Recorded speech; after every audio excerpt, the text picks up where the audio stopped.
بسم اللہ الرحمن الرحیم۔ حضرت ابو ہریرہ رضی اللہ تعالی عنہ بیان کرتے ہیں، رسول اللہ صلی اللہ علیہ وسلم نے فرمایا، ان قریب ایسے فتنے پیدا ہوں گے کہ ان میں بیٹھنے والا کھڑے ہونے والے سے بہتر ہوگا، کھڑا ہونے والا چلنے والے سے بہتر ہوگا، اور چلنے والا دوڑنے والے سے بہتر ہوگا۔ جس نے ان کی طرف جھانک کر دیکھا تو وہ اسے بھی اپنی لپیٹ میں لے لیں گے۔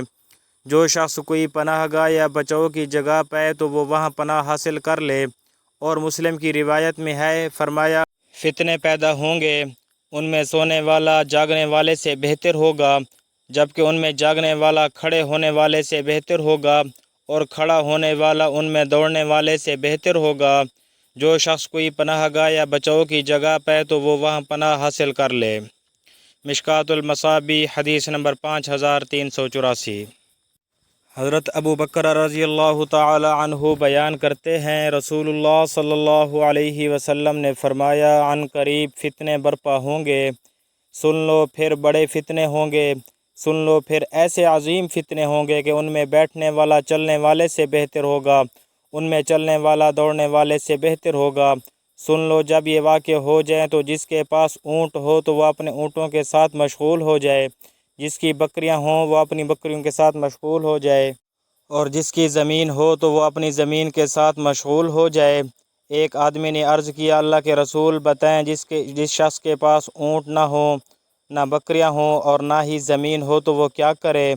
فرمایا، وہ اپنی تلوار کا قصد کرے اور اسے پتھر پر مار کر کند کر دے، اس کی تیزی ختم کر دے۔ پھر اگر استطاعت ہو وہ وہاں سے بھاگ نکلے کہ فتنے اسے اپنی لپیٹ میں نہ لے لیں، تاکہ وہ بچ سکے۔ اے اللہ، کیا میں نے پیغام الہی پہنچا دیا؟ آپ صلی اللہ علیہ وسلم نے 3 بار فرمایا۔ تو ایک آدمی نے عرض کیا، اللہ کے رسول مجھے بتائیں، اگر مجھے مجبور کر دیا جائے، حتیٰ کہ مجھے 2 صفوں، جماعتوں، گروہوں میں سے کسی ایک کے ساتھ لے جایا جائے، تو کوئی اپنی تلوار سے مجھے مارے یا کوئی تیر آئے اور وہ مجھے قتل کر دے، تو قاتل اور مقتول کے بارے میں کیا حکم ہے؟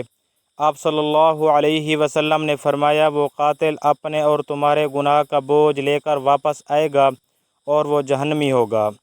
مشکوٰۃ المصابیح، حدیث نمبر 5385۔ حضرت ابو سعید رضی اللہ تعالی عنہ بیان کرتے ہیں، رسول اللہ صلی اللہ علیہ وسلم نے فرمایا، قریب ہے کہ مسلمان کا بہترین مال بکریاں ہوں، وہ فتنوں سے اپنے دین کی حفاظت کے لیے ان بکریوں کو لے کر پہاڑوں کی چوٹیوں اور بارش برسنے کی جگہوں پر بھاگ جائے۔ مشکوٰۃ المصابیح، حدیث نمبر 5386۔